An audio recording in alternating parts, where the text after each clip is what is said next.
वो कह रहे हैं कि भाई हम प्रधानमंत्री खुले दिल से मुक्त कंठ से प्रशंसा कर रहे हैं देश में जिसने भी योगदान दिया, हर प्रधानमंत्री की सबकी उपलब्धियों का आज उल्लेख कर रहे हैं। कांग्रेस पार्टी तो ऐसा नहीं करती। कांग्रेस पार्टी क्यों नहीं करती? आप याद कीजिए उस समय को जब अटल बिहारी वाजपेयी जी जो बीमार थे और राजीव गांधी जी उन्हें बाहर भेजते इलाज के लिए। आप भूल जाते हैं उस चीज को कि विपक्ष तो जो सत्ता पक्ष था कांग्रेस थी, वो तो दोस्त से बढ़ के, भाई से बढ़ के उन्होंने जो है विपक्ष को हमेशा समझा।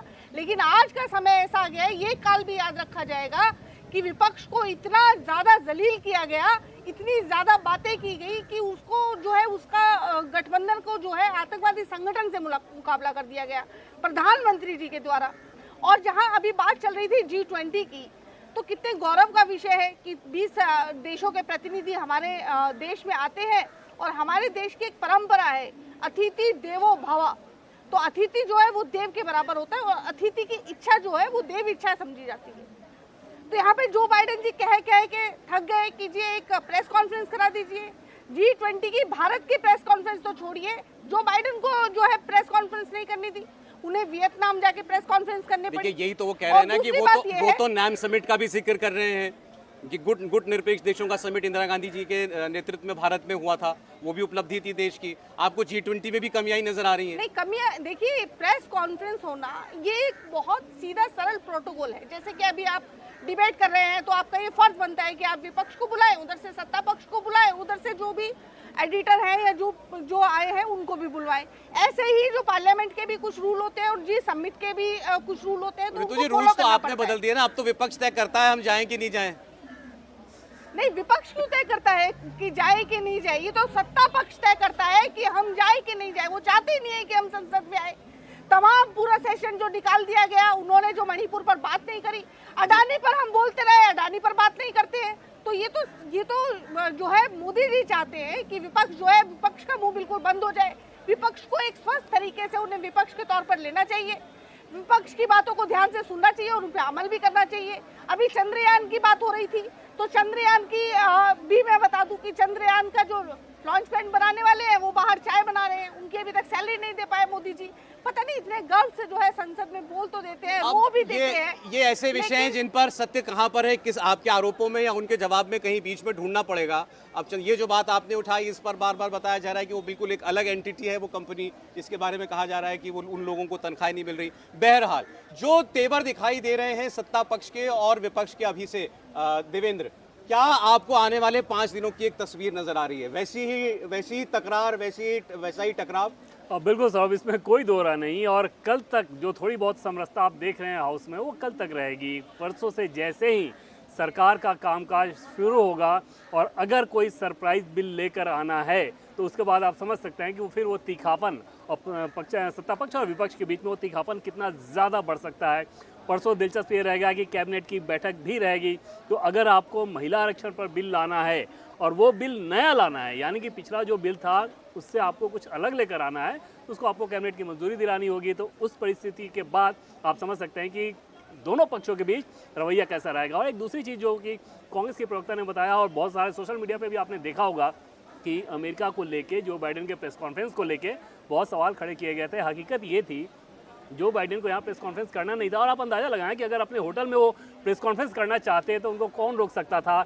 हाँ, इतना ज़रूर था कि आमतौर पे बायलैटरल मीटिंग में प्रधानमंत्री के साथ जो प्रेस कॉन्फ्रेंस होती है, जो कि अमेरिका में भी हुआ था, वो इस लिहाज से नहीं हो सकता था कि उस दिन प्रधानमंत्री की 3 बायलैटरल ऑलरेडी थी जी, और उन 3 बायलैटरल के बाद नेक्स्ट डे G20 की बैठक थी। अच्छा, बहुत सारे दर्शक जो कि अभी आपको सुन रहे होंगे आज दिन में पहली बार, देवेंद्र, आपसे ये जानना चाहते हैं कि जो प्रधानमंत्री ने कहा कि ये ऐतिहासिक निर्णयों वाला सत्र है, बहुत छोटा सत्र है लेकिन बहुत महत्वपूर्ण सत्र है, क्या इशारा है इसमें? निश्चित तौर पर सौरभ, मेरे लिए वो बहुत बड़ा इशारा है। और हर व्यक्ति जिसने प्रधानमंत्री नरेंद्र मोदी के कार्यशैली को देखा है, सुना है, जाना है, समझा है, वो अगर इतना खुलकर कह रहे हैं कि ऐतिहासिक निर्णयों वाला सत्र होगा, इसका मतलब ये सीधे निकाला जाना चाहिए कि सरकार कुछ करने वाली है। वो क्या करने वाली है ये फिलहाल तो समझा जा सकता है कि प्रेम शुक्ला जी को अगर आइडिया हो तो वो ज़्यादा बेहतर बता सकते हैं, लेकिन इसमें कोई दो राय नहीं कि अगर प्रधानमंत्री इस हद तक जाकर इशारा कर रहे हैं, जो कि बिल्कुल भी इशारा नहीं करने के लिए जाने जाते हैं, तो वहाँ पर कुछ ना कुछ तो पीछे पक रहा है। अब प्रेम जी कोई रहस्योद्घाटन करते हैं, यानी अभी हम लोग देखते, मैं आ जाता हूँ उनके पास। एक प्रधानमंत्री के भाषण का छोटा सा हिस्सा आपको और सुना दें। प्रधानमंत्री ने कहा कि जब मैं पहली बार सदन में प्रवेश कर रहा था, संसद में प्रवेश कर रहा था, तो बड़े सहज भाव से मेरा शीश झुक गया सदन की ड्योढ़ी के ऊपर। और उन्होंने कहा कि ये इस लोकतंत्र की महानता है कि एक गरीब का बच्चा जिसने रेलवे स्टेशन पर अपनी जिंदगी बिताई, अपना बचपन गुजारा, उसको देश की संसद में आने का मौका मिला। सुनिए जरा। जब इस सदन को छोड़ करके नए सदन की ओर प्रस्थान करने वाले हैं, तब भारत के सामान्य मानवीय की भावनाओं को जहां जो आदर मिला है, सम्मान मिला है, उसकी अभिव्यक्ति का भी एक अवसर है। और इसलिए आदरणीय अध्यक्ष जी, मैं पहली बार जब संसद का सदस्य बना और पहली बार एक सांसद के रूप में इस भवन में मैंने प्रवेश किया, तो सहज रूप से मैंने इस संसद भवन के दौर पक्ति पर अपना शीश झुका करके इस लोकतंत्र के मंदिर को श्रद्धा भाव से नमन करते हुए मैंने पैर रखा था। वो पल मेरे लिए भावनाओं से भरी हुई थी। मैं कल्पना नहीं कर सकता था, लेकिन भारत के लोकतंत्र की ताकत है, भारत के सामान्य मानवीय की लोकतंत्र के प्रति श्रद्धा का प्रतिबिंब है कि रेलवे प्लेटफॉर्म पर गुजारा करने वाला एक गरीब परिवार का बच्चा पार्लियामेंट पहुंच गया।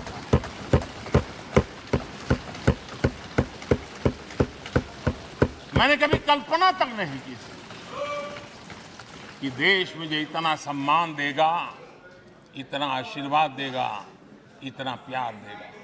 सोचा नहीं था अध्यक्ष जी।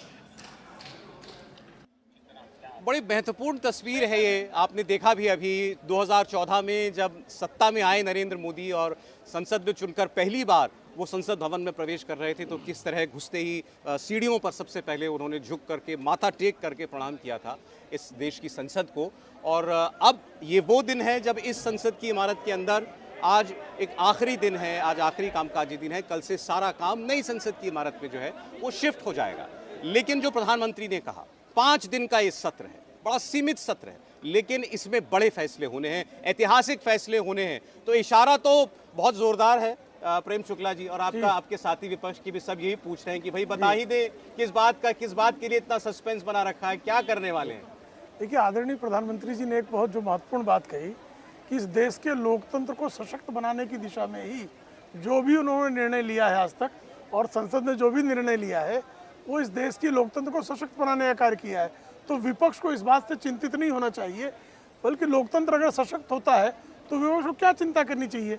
अगर जो भी कुछ कार्य होगा, ऐतिहासिक कार्य, वो संविधान के दायरे में होगा।